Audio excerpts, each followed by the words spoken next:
California edition. I'm Brad Pomerance, and we are at 23 ABC today in Bakersfield, California. We are joined by a member of the Board of Supervisors in Kern County. His name is Zach Scrivner, and I thank you for joining us, sir. I want to speak with you about county jails.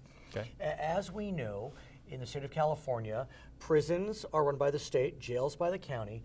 But as a result of a Supreme Court decision a few years ago, U.S. Supreme Court, the state was required to decrease its prison population.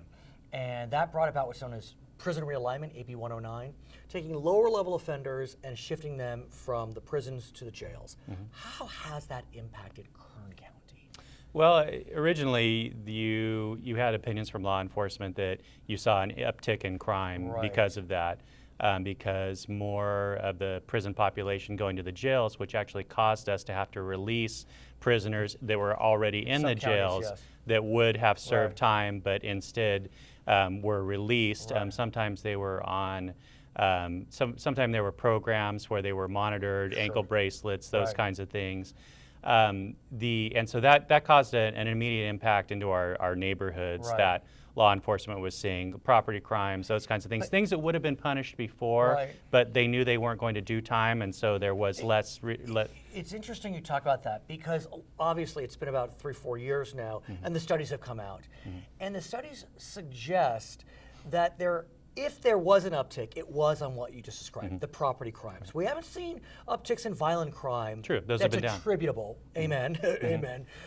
But so what do you make of that we have seen those upticks, and what can be done in response? Well, I think that the main thing to do is what we've been doing recently, which is trying to focus on programs that are going to address the root of the criminal behavior.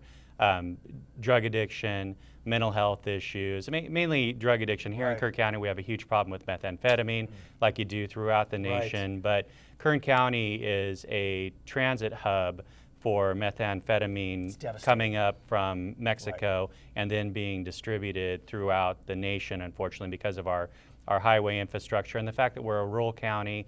It's more difficult to patrol the highways, and so you're seeing a lot of that. But regardless, that's what we're focusing on now, and I think that was the intention of AB 109.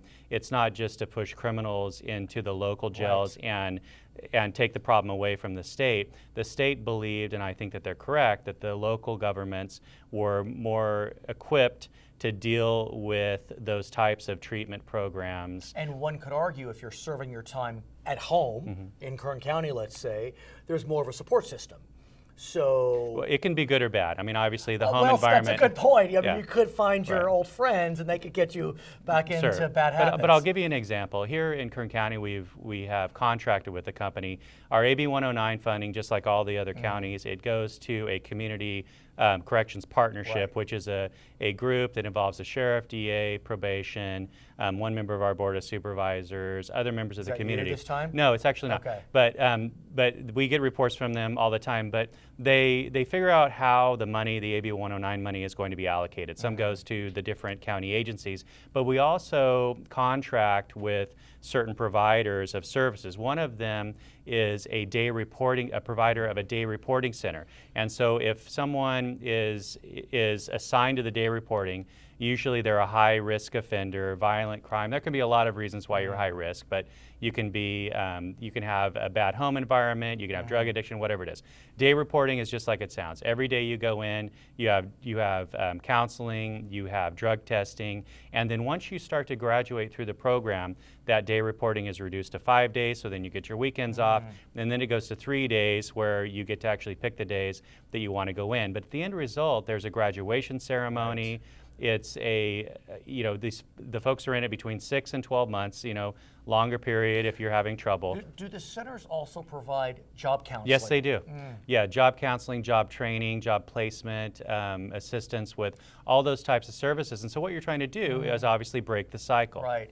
Let me ask you about job placement. For so many years, we saw a complete and utter reluctance of private industry to hire felons. Right. And we understand. I mean, intuitively, do you want to hire someone that's a felon? Right. Now the thinking has changed a bit because look, if these folks are going to be released, And once they're released, if they don't get a job, they're going back to their old habits. Right. And so is Kern County, through these centers or otherwise, looking at creating an environment whereby private industry, or public for that matter, will hire those with, at a minimum, nonviolent felonies or whatever it may be? Yeah, I mean, especially if you're looking at drug-related offenses, once you are able to break that behavior, you can see miraculous turnarounds in people. And through those employment services, you're not just trying to help to train the employee, but you're also identifying employers that are interested in bringing those folks in. And so there's a lot of ways in Kern County, particularly if you look at the oil industry, oil services, those kinds of things, where you can have no college education. Maybe you haven't even graduated high school, you've gotten your GED, whatever it is, and you can make a very good living in those types of jobs. And that's the thing. I mean, once somebody has a job, they're making money, they have the feeling of self-worth, they realize, you know what, I don't need that criminal life. I can actually make it, have a family, and I don't have to go through that cycle of getting locked up every. You mentioned drug addiction, drug offenses. As you know, in November, the state of California had an initiative on the ballot, Prop 47, which reclassified many offenses, including and especially drug offenses. Possession, most often, not distribution. And it turned those offenses into misdemeanors, as opposed to wobblers or felonies. What have you seen in terms of 47's impact here in Kern? Right now, I think that the jury is still out on the data. We haven't seen any data come in. I can tell you just anecdotally what you hear from law enforcement, or the district attorney, or the sheriff's deputies that I talk to, is that now there really isn't the leverage that you had on the offender before. Whereas you could have, if you take methamphetamine, which is going to be a felony, was a felony for possession, you have that ability to say, look, you've been charged with a felony, you're going to do time, or you can go into this program, and if you complete the program and you can stay clean, then your record will be reduced, and then you don't have that felony on your record, and you can.